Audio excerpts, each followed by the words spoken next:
ამბობენ, მესხეთის მთებს ბევრი საიდუმლო ახსოვსო. ოდესღაც აქ 7 ძმა 10 ბაგი ცხოვრობდა. მაგრამ ამბავი მხოლოდ 2 მათგანზე შემოგრჩა.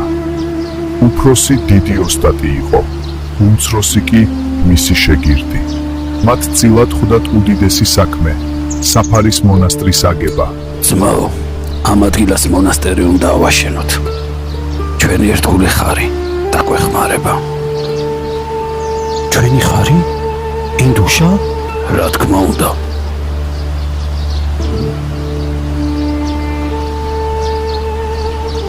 მშენებლობა ადვილი არ იყო, მაგრამ ძმებს ჰყავდათ დამხმარე. ხარი სახელად ინდუშა, რომელიც ბევრ ადამიანზე გონიერი იყო. წაიყვანე ინდუშა დღეში და დაუბიქვა. მე აქ დავრჩები. ინდუშა ქვას თვითონ მოიტანს? რა თქმა უნდა ძმაო, ინდუშა ჭკვიანი ხარია.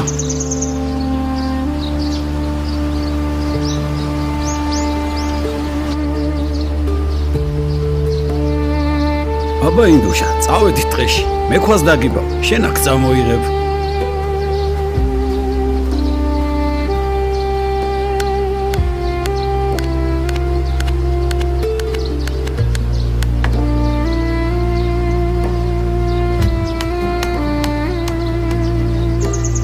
აბა ჩემო ინდუშა, შენი ციეს ქვა ადგილზე უნდა მეიტანო.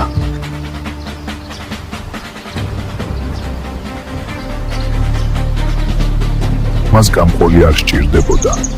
უმცროსი ძმა ტყეში ქვას დაუდებდა, ინდუშას კი ტვირთი მონასტრამდე მარტო მიჰქონდა. ოჩახ ინდუშა, ჩვენ შევძლებთ ამას.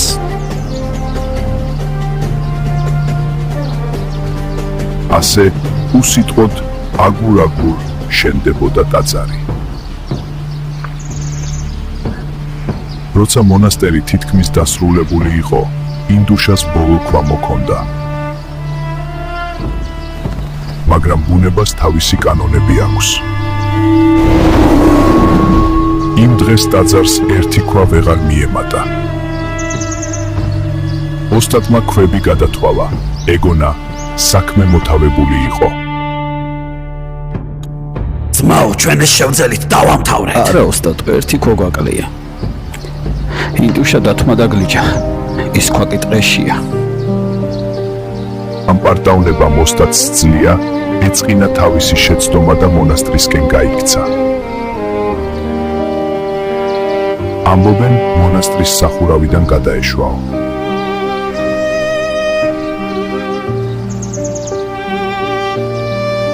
დღეს საფარაში ასულ სტუმარს კარის ზემოთ უცნაური რელიეფი დახვდება. ხარი და დათვი. ეს უმცროსმა ძმამ გამოკვეთა ინდუშას ხსოვნისთვის. ის უკანასკნელი ქვა კი. ის ქვა დღესაც იქ გდია. მესხეთში, სოფელ ანდრიაწმინდისა და ანდის საზღვარზე. და ელოდება მშენებელს, რომელიც აღარ გამოჩნდება.